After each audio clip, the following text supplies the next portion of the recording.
ఇరాన్తో cease fire వెనుక China కీలకంగా వ్యవహరించింది. మొత్తం మంత్రాంగానంతా కూడా చైనా నడిపించింది. అటు యుఎస్తో ఇటు ఇరాన్తో సంప్రదింపులు జరిపింది. పాకిస్తాన్ మధ్యలో పెట్టి గేమ్ నడిపింది చైనా. తెర ముందు పాకిస్తాన్ పెట్టి తెర వెనుక రాయబారం నడిపించింది. చైనా నుంచి ఒక్కరోజే 26 కాల్స్ వెళ్ళాయి వివిధ దేశాధినేతలకు. గల్ఫ్ దేశాలతోనూ చైనా సంప్రదింపులు జరిపింది. కాల్పుల విరమణకు ఇరాన్ని ఒప్పించింది చైనా. ఇరాన్ నుంచి చైనాకు అత్యధికంగా ఆయిల్ సరఫరా దిగుమతి జరుగుతున్న సంగతి తెలిసిందే. అయితే ఈ కాల్పుల విరమణ ఒప్పందానికి సంబంధించి ఇజ్రాయెల్, అమెరికా, గల్ఫ్ దేశాలు, రష్యాతో సహా ఆయా దేశాల విదేశాంగ మంత్రులకు చైనా విదేశాంగ మంత్రి తమ దేశం తరపున 26 ఫోన్ కాల్స్ చేశారు. 24 గంటల వ్యవధిలో చైనా 26 ఫోన్ కాల్స్ చేసి ఆయా దేశాల ప్రతినిధులతో మాట్లాడి, ఆయా దేశాల ప్రభుత్వాలతో మాట్లాడి అంతర్జాతీయ మంత్రాంగాన్ని నడిపించింది. ఈ సీజ్ ఫైర్ వెనుక చైనా కీలకంగా వ్యవహరించి చక్రం తిప్పిందని తెలుస్తోంది. అంతేకాదు ఆ విషయం తనకు తెలిసింది అంటూ స్వయంగా అమెరికా అధ్యక్షుడు డొనాల్డ్ ట్రంప్ వైట్ హౌస్లో పత్రికాముఖంగా మీడియా ముందు వెల్లడించడం ఈ అంశానికి మరింత బలాన్ని చేకూరుస్తోంది. అయితే ఇప్పటి వరకు చైనా ఎక్కడ ఈ వ్యవహారంపై అధికారికంగా స్పందించలేదు. పైగా మధ్యప్రాచ్యంలోని గందరగోళంలో నేరుగా దూరేందుకు ఇష్టపడని చైనా తెర వెనుక మంత్రాంగాన్ని నడిపించిందని వ్యవహారం కనబడుతుంది. కానీ ఇక్కడ ఈ మొత్తం వ్యవహారంలో అంతర్జాతీయంగా శాంతి దూతగా ఉగ్రవాద పాకిస్తాన్ క్రెడిట్ను కొట్టేసినట్టుగా మనకు అర్థమవుతుంది. ఇక్కడ పాకిస్తాన్ ఒక పోస్ట్ మ్యాన్గా అటు అమెరికా వాడుకుంది, ఇటు చైనా కూడా వాడుకున్నట్టుగా మనకు చాలా క్లియర్గా అర్థమవుతుంది. చైనాకు ఖచ్చితంగా ఈ కాల్పుల విరమణ అనేది అత్యవసరంగా కనబడింది. ఎందుకంటే దక్షిణాసియా దేశమైన చైనా గల్ఫ్ దేశాల నుంచి దాదాపు 80%, ముఖ్యంగా ఇరాన్ నుంచి 80% చమురు రవాణాను, క్రూడ్ ఆయిల్ను దిగుమతి చేసుకుంటుంది. ఈ యుద్ధం జరిగిన 40 రోజుల నుంచి కూడా చైనా తీవ్ర ఇబ్బందిని ఎదుర్కొంటుంది. చైనాతో పాటు మిగతా దేశాలన్నీ కూడా అదే రీతిలో ఇబ్బంది పడుతున్నాయి. ప్రస్తుతం ఈ యుద్ధాన్ని ఎంత త్వరగా ఆపితే అంత త్వరగా ఆయా దేశాల ఆర్థిక వ్యవస్థలు బలహీనపడకుండా ఉండే అవకాశం ఉంది. అందులో భాగంగానే చైనా మొదటి నుంచి కూడా చెప్తోంది శాంతి, సుస్థిరత ఇలాంటి అంశాల విషయంలో చర్చల మార్గంలో పయనించమంటూ చెప్తోంది. ముఖ్యంగా ఇరాన్కు చాలా దగ్గరి దేశమైనటువంటి చైనా, పాకిస్తాన్ కంటే చైనా చాలా దగ్గరి సంబంధాలు కలిగి ఇరాన్ను ఆదేశించగల, ఆధిపత్యం చేయగల చనువు ఉన్న దేశంగా చైనాకు పేరుంది. ఇక్కడ అమెరికా, ఇరాన్ మధ్య 2 వారాల కాల్పుల విరమణకు పాకిస్తాన్ పాత్రే కారణమంటూ అమెరికా పేర్కొంటున్న చివరి నిమిషంలో చైనా జోక్యమే ఈ ఒప్పందాన్ని ఖరారు చేసింది. నెల రోజులకు పైగా జరిగిన యుద్ధంలో ఇరాన్ కీలక మిత్ర దేశాలు ఒకటైన చైనా ఒక నిశ్శబ్ద పాత్ర పోషించింది. అమెరికా, ఇరాన్ల మధ్య మధ్యవర్తిత్వం వహిస్తున్న పాకిస్తాన్ మద్దతు కోసం చైనాను సంప్రదించాకే ఆ దేశం రంగంలోకి దిగినట్టుగా కూడా తెలుస్తుంది. అసలు చైనాను అడిగే పాకిస్తాన్ ఈ మీడియేషన్కు ఒప్పుకున్నట్టుగా తెలుస్తుంది. అది చైనాకు శాంతి దూత పాత్ర పోషించడానికి ఒక అవకాశాన్ని కల్పించింది. చివరికి చైనా చొరవతోనే అమెరికా, ఇరాన్ కాల్పుల విరమణ ఒప్పందం జరిగిందనేది చాలా క్లియర్గా ప్రపంచ దేశాలన్నీ కూడా చెప్పుకుంటున్నాయి. ట్రంప్ కూడా దీన్ని పరోక్షంగా అంగీకరించారు. చర్చలకు ఇరాన్పై ఒత్తిడి తేవడంతో చైనా ప్రమేయం ఉందా అని అడిగినప్పుడు అవుననే విన్నాను అంటూ ట్రంప్ మాట్లాడారు. ఇరాన్లో 2000 మంది పైగా ప్రాణాలు తీసిన యుద్ధాన్ని ముగించడానికి ప్రారంభంలో చైనా, పాకిస్తాన్, తుర్కియే, ఈజిప్ట్ వంటి మధ్యవర్తులతో కలిసి పనిచేసింది. అయితే ట్రంప్ గడువు సమీపిస్తుండడంతో పూర్తిస్థాయి యుద్ధం ముంచుకొస్తున్న తరుణంలో చైనా నేరుగా ఇరాన్తో సంప్రదింపులు జరిపిందంటూ అటు చైనా అధికారులు కూడా చెప్పారు. దీన్ని బట్టి పాకిస్తాన్ కంటే చైనాకు ఇరాన్పై ప్రత్యక్ష పట్టు ఉందని అర్థమవుతుంది. అయితే కాల్పుల విరమణలో తన పాత్రపై చైనా అధికారికంగా ఎక్కడా ఎలాంటి వ్యాఖ్యలు చేయలేదు. వాస్తవానికి విదేశాంగ మంత్రి వాంగ్ యీ ఇరాన్, ఇజ్రాయెల్, రష్యా, గల్ఫ్ దేశాలతో 26 సార్లు ఫోన్లో మాట్లాడారంటూ ఒక ప్రభుత్వ ప్రతినిధి వెల్లడించినట్టుగా చెప్తున్నారు. ట్రంప్ సృష్టించిన మధ్యప్రాచ్య గందరగోళంలోకి నేరుగా వెళ్ళకూడదనే చైనా విస్తృత వ్యూహం ప్రకారమే ఇలా వ్యవహరించిందనే వార్తలు వస్తున్నాయి. అయితే చైనా మౌనం ప్రపంచ దృష్టి నుంచి తప్పించుకోలేకపోయింది. శత్రువు తప్పు చేస్తున్నప్పుడు అతనికి ఎప్పుడూ అంతరాయం కలిగించవద్దనే శీర్షికతో ఎకనామిస్ట్ అనే పత్రిక తాజా ముఖ చిత్రంపై ఈ అంశాన్ని ప్రచురించింది. ఈ పరిణామం చోటు చేసుకుంటున్న సమయం చాలా కీలకమైన నేపథ్యంలో ఇక్కడ ఈ వ్యవహారం అంతా కూడా ఆసక్తికర చర్చకు దారితీస్తుంది. ఇక ఈ మొత్తం వ్యవహారంలో ఇటు పాకిస్తాన్ దౌత్యం చెప్పుకున్నప్పటికీ కూడా ఇక్కడ చైనా చాలా కీలకంగా వ్యవహరించిందనే అంశాలు కూడా మనకు చాలా ప్రధానంగా అర్థమవుతున్నాయి.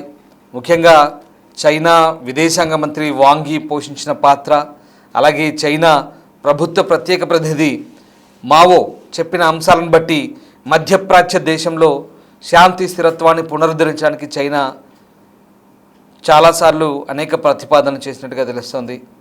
చైనా తన పాత్రను కొనసాగిస్తూ తోడ్పాటును కూడా ఇంకా అందిస్తుందంటూ మావో చెప్తున్నారు. అంతకుముందు డొనాల్డ్ ట్రంప్ కాల్పుల విరమణ ఒప్పందంలో భాగంగా ఇరాన్పై దాడులను 2 వారాల పాటు షరతులతో కూడిన విరామంగా ప్రకటించిన నేపథ్యంలో అక్కడ ఆ తెర వెనుక ఇరాన్ ఒప్పించడంలో చైనా చాలా కీలక పాత్ర పోషించిందంటూ ఏకంగా అమెరికా అధ్యక్షుడే ఆ అంశాన్ని ఎస్ చెప్పినట్టుగా మనకు అర్థమవుతుంది. ఇక ప్రస్తుతం కాల్పుల విరమణకు పాకిస్తాన్ ప్రధాని షాబాజ్ షరీఫ్, అలాగే field marshal Asim Munir credit తీసుకుంటున్నారు. అయితే కాల్పుల విరమణకు అంగీకరించేలా ఇరాన్ ఒప్పించడంలో ఇక్కడ చైనా కీలక పాత్ర పోషించినట్టుగా స్వయంగా డొనాల్డ్ ట్రంపే ఒప్పుకుంటున్నట్టుగా మనకు అర్థమవుతుంది. సో ప్రస్తుతం ఉన్నటువంటి పరిస్థితుల్లో మరి చైనా పోషించిన పాత్ర, బ్యాక్ ఎండ్లో చైనా తీసుకున్నటువంటి ఈ నిర్ణయం నిజంగా ఒక ఆసక్తికర పరిణామంగానే మనకు అర్థమవుతుంది. సో వాస్తవానికి మరి యుద్ధంలో గెలుపు ఎవరిది, అసలు ఇస్లామాబాద్లో ఏం జరగబోతుందనే ఆసక్తి కూడా ఇప్పుడు మనకు చాలా క్లియర్గా అర్థమవుతుంది. ఇక ప్రస్తుతం ఉన్నటువంటి పరిస్థితుల్లో ఇస్లామాబాద్ వైపే అందరి చూపు ఉంది. 10వ తారీఖున ఇస్లామాబాద్లో ఏం జరగబోతోంది? ప్రధానంగా అమెరికా వైస్ ప్రెసిడెంట్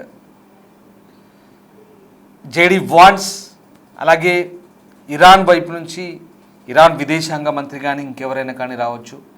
అలాగే జేడీ వాన్స్తో పాటు స్టీవ్ విట్కాఫ్ కావచ్చు, కుష్నర్ కావచ్చు, ట్రంప్ అల్లుడు కుష్నర్, వీళ్ళంతా కూడా ఇస్లామాబాద్కు పయనమయ్యే అవకాశం ఉంది. అటువైపు నుంచి ఇరాన్ విదేశాంగ మంత్రి అబ్బాస్ అరాక్చి కానీ, లేదా ఇరాన్ వైపు నుంచి ఇంకా ఇతరత్ర స్పీకర్ లాంటి వ్యక్తులు కానీ, ఇంకా కీలకమైన వ్యక్తులు కానీ వచ్చే అవకాశం ఉంది. వాళ్ళకు బృందం వచ్చే అవకాశం ఉంది. సో ఈ మొత్తం వ్యవహారంలో జేడీ వాన్స్ పాత్ర కూడా చాలా కీలకంగా ఉంది. ఇరాన్తో యుద్ధాన్ని ఆయన మొదటి నుంచి కూడా అంత ఇష్టపడట్లేదని తెలుస్తోంది. ఇరాన్లో గతంలో కూడా ఆయన పనిచేసినట్టుగా సమాచారం. సో ఇక్కడ పాకిస్తాన్ నాయకులు, ముఖ్యంగా షరీఫ్ కానీ మునీర్ కానీ వీళ్ళంతా కూడా జేడీ వాన్స్ లాంటి నాయకులతో లేదా ఇతర ఎన్వాయిస్తో నేరుగా టచ్లో ఉన్నారు. పాకిస్తాన్ ఇప్పుడు అమెరికాకు ఒక పోస్ట్ మ్యాన్ పాత్రను పోషిస్తోంది. అందులో భాగంగానే అటు ఇస్లామిక్ దేశమైన ఇరాన్తో కూడా మంచి సంబంధాలు నెలకొల్పుతోంది.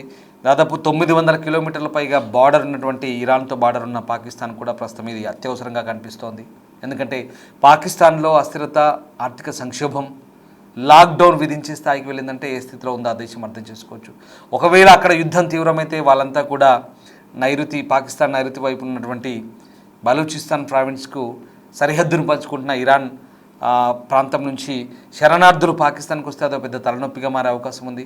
అది రాజకీయ అస్థిరతను కూడా కల్పించవచ్చు. ఆర్థికంగా ఇబ్బందులు ఉన్నది ఆల్రెడీ, మళ్ళీ శరణార్థుల గోల ఉంటుంది. ఇదంతా కూడా పాకిస్తాన్కు తలనొప్పులు తెచ్చే అవకాశం ఉంది. ఇప్పటికే ఈ హర్మూజ్ మూసివేత్తో ఈ చమురు సంక్షోభంతో పూర్తిగా దివాలా తీసింది. ఇవన్నీ కూడా ఆలోచించి పాకిస్తాన్ కూడా దీనికి ఇనిషియేటివ్ తీసుకుంది. అటు చైనాను ఒప్పించి చైనా అనుమతితోనే పాకిస్తాన్ ఈ పనంతా చేసింది. ఈ మొత్తం వ్యవహారంలో చైనా వెనుకుండి పాకిస్తాన్ ముందు పెట్టి నడిపించింది. అలాగే అటు అమెరికా కూడా తన అవసరాల కోసం ఇరాన్ను బెదిరించేందుకు లేదా ఇరాన్కు సందేశాలు చేరవేసేందుకు పాకిస్తాన్ లాంటి దేశాన్ని వాడుకుందన్నట్టుగా చాలా క్లియర్గా అర్థమవుతుంది. సరే, ఇదంతా ఇప్పటిదాకా గడిచిన అంశాలు. ఇక 10వ తారీఖున ఏం జరగబోతోంది, చర్చల సారాంశం ఎలా ఉండబోతుంది, పాకిస్తాన్ ద్వారా ఇరాన్ పెట్టిన 10 అంశాలకు ఏ రకమైనటువంటి చర్చలు జరుగుతాయి, ఈ చర్చలు జరుగుతున్న క్రమంలో ఏ రకమైనటువంటి పర్యవసానాలు ఉంటాయి, ఇవి చర్చలు సానుకూలంగా జరుగుతాయా, అన్ని పరిస్థితులు అనుకూలంగా ఉంటాయా, అన్నిటికీ ఇరు దేశాల వైపు నుంచి అంగీకారాలు వస్తాయా, ఎలాంటి పరిస్థితులు ఉంటాయి, ఈ 2 వారాల తాత్కాలిక ముగింపు సక్సెస్ అవుతుందా లేదా, 2 వారాల తర్వాత మళ్ళీ యుద్ధం కొనసాగబోతుంది. ఏం జరగబోతుంది అనేది ఇంకా ఆసక్తికరంగా ఉండబోతుంది. సో ఓవైపు ఇజ్రాయెల్ లెబనాన్పై దాడి చేస్తుంది. లెబనాన్ ఈ సీజ్ ఫైర్ పరిధిలోకి రాదని చెప్తుంది. మరోవైపు పాకిస్తాన్ చేసిన ప్రకటన మాత్రం లెబనాన్ కూడా ఇందులో భాగమే అంటుంది. కానీ దానికి విరుద్ధంగా ఇజ్రాయెల్ దాన్ని ఖండిస్తూ ఏకంగా లెబనాన్పై భీకర దాడులు చేస్తుంది. మరి ఇదంతా ఇప్పుడు మళ్ళీ ఇరాన్ వైపు నుంచి ఎట్లాంటి స్పందన ఉంటుందనేది చాలా ఆసక్తికరంగా మారుతుంది. ఏదేమైనా ఇస్లామాబాద్లో జరిగే పరిణామాల కోసమే ప్రపంచమంతా ఎదురు చూస్తూ, ముఖ్యంగా వెస్ట్ ఏషియా వార్ను ఎలా ఇక్కడ ఈ ఇస్లామాబాద్ వేదికగా సయోధ్యకు తీసుకొస్తారా లేదా, కాల్పుల విరమణ ఒప్పందం సక్సెస్ అవుతుందా లేదా అనేది ఇప్పుడు ఇటువైపే అందరి దృష్టి కనబడుతుంది. సో ప్రస్తుతం ఉన్నటువంటి పరిస్థితుల్లో ఇస్లామాబాద్లో ఏం జరగబోతుందనే ఆసక్తి అందరినీ ఇప్పుడు అటువైపు దృష్టి మరల్చేలా చేస్తుంది. కానీ ఈ మొత్తం వ్యవహారంలో ఇక్కడ మళ్ళీ ఈ చర్చల ప్రక్రియలో కూడా చైనా బ్యాక్ ఎండ్లో ఎలాంటి వర్కౌట్ చేస్తుంది, లేదా పాకిస్తాన్ను ఎలా నడిపిస్తుంది, ఇరాన్ను ఎలా నడిపిస్తుంది అనేది ఆసక్తికరంగా మారుతుంది. ఇప్పటికే యుద్ధంలో ఇరాన్కు టెక్నాలజీ పరంగా సహాయం చేయడం ద్వారా చైనా, రష్యా అమెరికాను దెబ్బ కొడుతున్నాయని వార్తలు వస్తున్న నేపథ్యంలో ఇరాన్ను దాడుల పరంపరకు ముందుండి నడిపిస్తున్న అని వస్తున్న వార్తల నేపథ్యంలో మరి చైనా రాబోయే పరిణామాల విషయంలో కూడా ఎలాంటి జోక్యం ఉండబోతుందన్న ఆసక్తి ఇప్పుడు అందరిలోనూ నెలకొంది.